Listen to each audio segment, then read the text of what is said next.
make you rich. I get driven nuts by the amount of gurus and influencers and whatever who want to brag and say, no one can outwork me, I'm the best in the world. So many people outwork me. I still make more money than them. There has to be something else. One of the things that grinds my gears about a lot of the people that I see on Instagram that you probably see too is this whole like, no one can outwork me mantra. First off, it's objectively false because many people A, outwork you today, B, outwork you in the past, C, you haven't met everyone, and D, it doesn't fucking matter anyways. It's the same thing when someone's like, I'm the best, and you have to say you're the best because if you don't think you're the best, it shows that you're not confident. To me, I don't take that at all. If someone's like, I'm the best, then why aren't you on fucking billboards? That's what the best would look like. Absolutely, you need to do the work. You need to put volume in, it's the only way you get better. But if you start claiming that you are the best, you cannot be outworked. You are making statements that you know are not true. Why are we bragging about work? Because work has very little to do with the highest levels of the game. Warren Buffett talks about if he makes 2 good decisions a year, he's had a good year. And so how is it that one of the best investors, one of the best business people in terms of measuring it by money, which is how you measure business, talks about how he does basically nothing, reads 5 or 6 hours a day, eats McDonald's, and makes a couple good decisions a year. How is it that that guy is making so much more money than the people who are bragging about the fact that they work so hard? Everyone only has the same hours a day. Anybody who only sleeps 8 hours or only sleeps 7 hours and works the remaining of hours of the day, all of them would be tied for hardest working. So what creates output? You have volume of activity, and then you have the leverage of the activity that you're doing. That's what creates the total output. In order to do anything, you must do something. There has to be some level of energy that gets input into the system. Our activity, in terms of number of activities, is a very newbie measure of success in the beginning.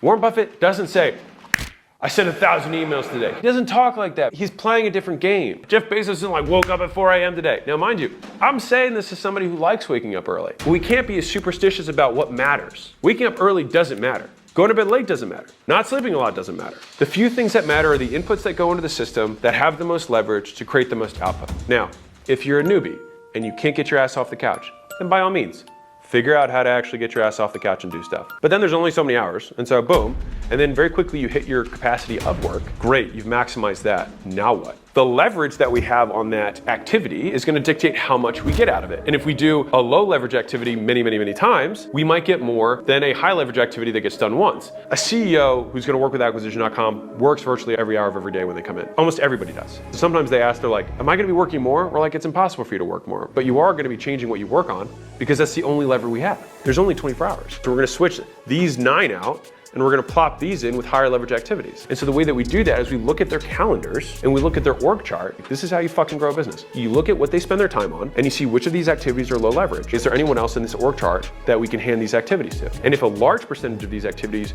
are a certain type of thing and they don't exist in the org chart, then it's a role that we need to hire. The point of why I hate the concept of no one can outwork me is that there are many ways to win the game.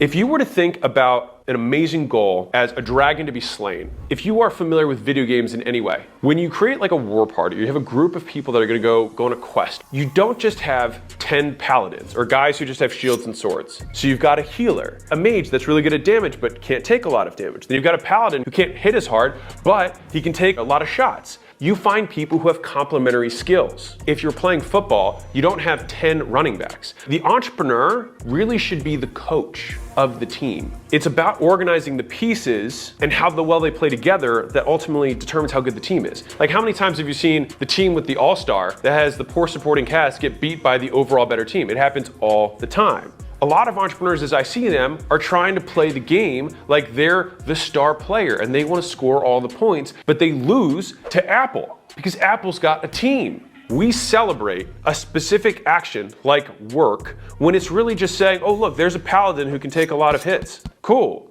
That's not the only thing that's required to win. I think what is more valuable is to know what are each of the roles that exist within the business, A. B, is there one of these that you map to based on your characteristics and skill sets? And then C, what is my eventual evolution through entrepreneurship? We'll start at the beginning, which is what are the players on the field? So if you think about it by function, you've got somebody who has to promote, who's got to be a good marketer. They have to understand how to make things known across different platforms, telling stories, building a brand, providing value to an audience. That's what marketing is. Sales is being able to convert that raw attention into a sale. Direct response ads, sales pages, video sales letters, etc., which is pretty much anything that's physical products or software based that's low ticket, or it's higher ticket, people to people, hand-to-hand combat who know how to, in the beginning, sell, and then later train how to sell, and then later lead people who train how to sell. These are not necessarily the same people. I've met really brilliant marketers who suck at sales, and really good salespeople who suck at marketing. Then you've got somebody who understands product. How do we make something beautiful? The guy who started Shopify,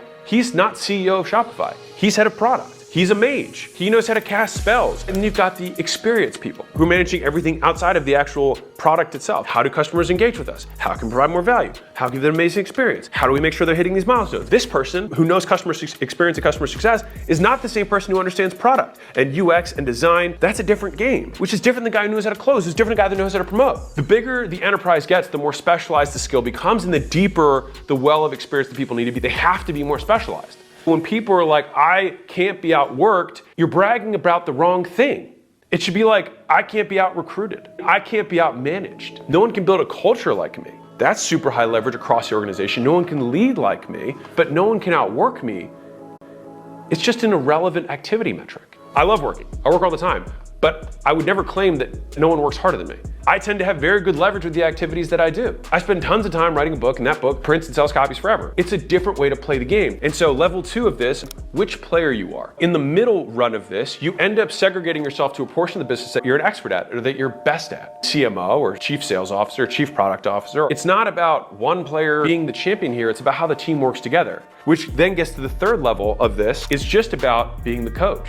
Think about what the best coaches do. They're literally trying to headhunt the best players, and they're trying to recruit the best people from college. Look at what Google does. Think about their recruiting efforts. They have huge influxes dedicated to getting the best and smartest people out of college. And they have another ring for the best and smartest people coming out of business school. And then another one is their very high level recruiting at the top of the executive level. The parallels between sports and business, they are almost the same in that way. Now, mind you, you can only have 10 or 11 people on the field. You might have 10,000, but if each of those players represents a function or department of the business, it makes more sense. When we move up the levels of entrepreneurship, we need to make sure that we're playing the right game and that we're using the right metric to measure our success. Final level of this is being the coach, is recruiting the top level executives and creating a farm system underneath to feed into the company that you have so that you can have a sustained competitive advantage and create a dynasty for the team so you can create the best winning team every year and have the soft skills of creating a culture of high performance so that you get the most out of every individual player. And the difference between amazing coaching and mediocre or poor coaching